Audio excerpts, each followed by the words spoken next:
Hello, I'm Alicja Baczyńska, and my guest today is Marta Dymek, author of a vegan blog called Jadłonomia, named the culinary blog of the year of 2013. She's also the author of a book just released in Poland, also released under the title Jadłonomia, which can be translated as Foodonomy, which we will talk about. Probably, yes. In a moment. First, talk a little bit about the book and your idea behind it. Well, where to start?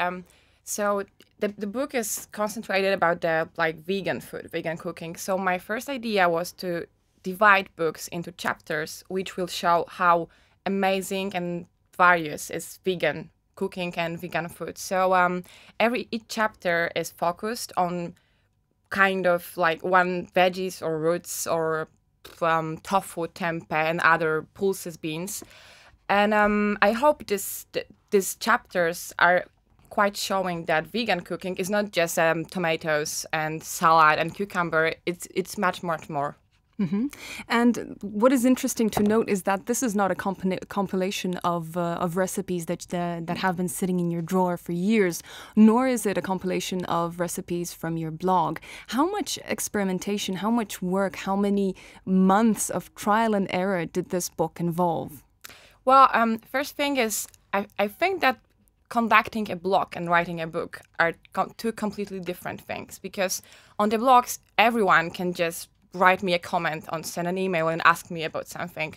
So I thought that book should have different recipes because paper is a different medium. Let's put it in this word. So I created 100 brand new recipes for this book, and I was working on them for half a year, so 6 months. And every day, every night, I was just cooking, trying new things, combinations, techniques, spices, to create new, delicious, plant-based recipes. And how many great discoveries have you encountered along the way? Any moments of epiphany, like combinations of flavors or ingredients? Well, a lot, but I also had some, I had a lot of new experiments which were very, very tasty and amazing, but not every recipe was a success for a first time. So basically every recipe for this book I was cooking 3 or 4 or 5 times to develop this flavor which I had in my mind. Mm-hmm. Meat eaters have a tendency to think that vegan cooking is bland, that it lacks variety, and that it's only greens on your plate. But you challenge this notion.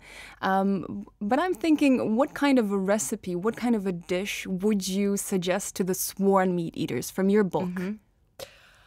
That's a tough question. I think maybe the vegan burgers, because it's obvious thing which might just like meat eaters. But I think every vegan recipe might be as tasty as traditional dishes. It's all about spices, flavors, and also umami, which is the 5th flavor. And it's very often described as a meat flavor, very salty, very fat, very full. So sometimes when someone is trying vegetarian or vegan recipes for the first time, they feel the lack of this umami flavor. But you can create dishes, even vegan ones, around this taste and show that eating vegan might be as exciting as eating traditional way. Mm-hmm. But meat eaters might now be asking themselves, but what about the staple ingredients that are so typical to Polish cuisine, and not only, and that would be eggs, milk, butter, sour cream. How do you replace these ingredients without letting the dishes fall apart? I don't like the idea of just, I don't think about vegan cooking as just replacement of something. I think it's a brand new way of thinking about cooking dishes, combining different ingredients. So you say Polish ingredients are milk and eggs and meat. And for me, beetroot, sauerkraut, and other spices are typical Polish things. And so I try to build my recipes around this very important Polish flavors, but I don't think this notion that only pierogi and sausage are important dishes in Poland. Coming back to the discoveries, I wanted to say that in your book I discovered some really interesting combinations of flavors, and that would be a beetroot carpaccio with blackberries, or another one. I don't remember what dish it was, but it was a combination of pear and parsley. Do you remember what that was? I think you mean the parsley root and pear soup. That might be this one. And the carpaccio, yes. How do you draw inspiration? Where do you draw inspiration from? Well, usually I just go to the market and I just touch veggies, smell them. I really appreciate the contact with food, because then you can feel it, taste it, see what's in season right now. And once you go to the market, you can just buy whatever you like, and then I go back home and just try to combine all these things together. But the carpaccio and blackberries is a funny story, because this recipe is from my friend. He just went to some party and someone made it, and he was so excited for half a year just talking about these two ingredients. So I finally tried it and I agreed. It was very, very amazing. Let's talk about your history with vegetarianism. You started off in high school. Do you remember that moment of that decision and your motivation behind it? Well, motivation was quite easy, because I was a child who never liked meat. I was this one who hated sausages and schabowy and pierogi with meat and all this stuff. So when I met a vegetarian in my class, I was very, very surprised that there are people who are not eating meat. So for the first time, I know that's my way to go. So I came back home and I was very proud to announce, Mom, Dad, I'm vegetarian now. And that was it. It was in high school, and it's 10 years right now. 10 years? Yeah. Is it easy being a vegetarian in Poland? Yes, it's easy. I mean, many people are comparing Poland to Berlin or to US. Okay, there is a small difference, but I see last year was very, very, very lucky for Polish vegans and vegetarians. Right now in Warsaw, we have a lot of vegan places, vegan burgers, vegan pizza. You can get tofu in almost every tiny shop. So I think it's not that bad. While you yourself are a vegetarian, this book is all about vegan recipes. Is that the next step for you? Well, to be honest, it's complicated, because I always call myself vegetarian because I'm traveling a lot, like Georgia, Morocco, or Israel, or right now I came back from Canary Islands. And when I'm traveling, it's not always easy to be a vegan on the road. So that's why I call myself vegetarian, because at home here in Warsaw, I cook only vegan way. I suppose I do want to ask you this question. 10% of the society in the U.S. That are herbivores, a study has shown, return to eating meat sooner or later. Have you ever found yourself struggling, or was it never a problem for you? Well, no, I never had this problem, because, as I told you before, I never liked meat. So there was. I can't even think about one dish I'm missing from the traditional cooking. But I know some people who loved traditional Polish fat meaty cuisine, and sometimes they miss something. But I think it's the matter of the flavors and memories. For example, my dad turned vegetarian 2 years ago, and he was missing smallets, which is just a spread very made of fat and spices.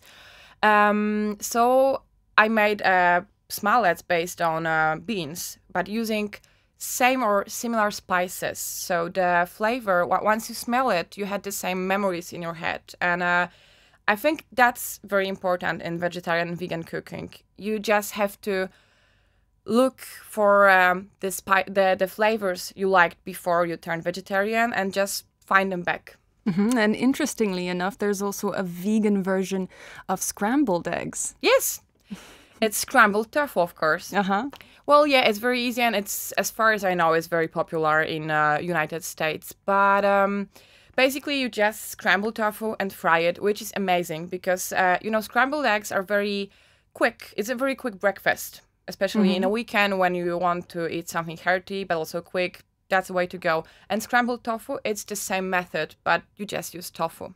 And you also get this eggy flavor and smell. Yes, there are two very important ingredients, which is yeast flakes and black salt. The first one gives the scrambled tofu cheesy umami flavor, and the second one, the black salt, gives a very eggy smell and taste. Coming back to statistics, this time from Poland, Cebos survey has shown that more and more people in Poland are turning to plant-based diets. And over the past 4 years, the annual meat consumption dropped by some 8%, which is quite a lot. And even a couple of years ago, there was a special campaign launched by the meat industry promoting the consumption of meat. So things are changing. But I'm wondering, do you think that veganism stands a chance of becoming mainstream in Poland, in a meat-eating nation? Of course, yes. Well, I always think that veganism, it's not only a brand new trend for hipsters and youngsters from Warsaw. You can be vegan living in a tiny village, and because the important thing is to cook vegan at your home. You don't need tofu or tempeh or all these fancy ingredients. You just can go to a regional market and get some lentils, some beans, fresh veggies, and just cook amazing plant-based dinner or lunch.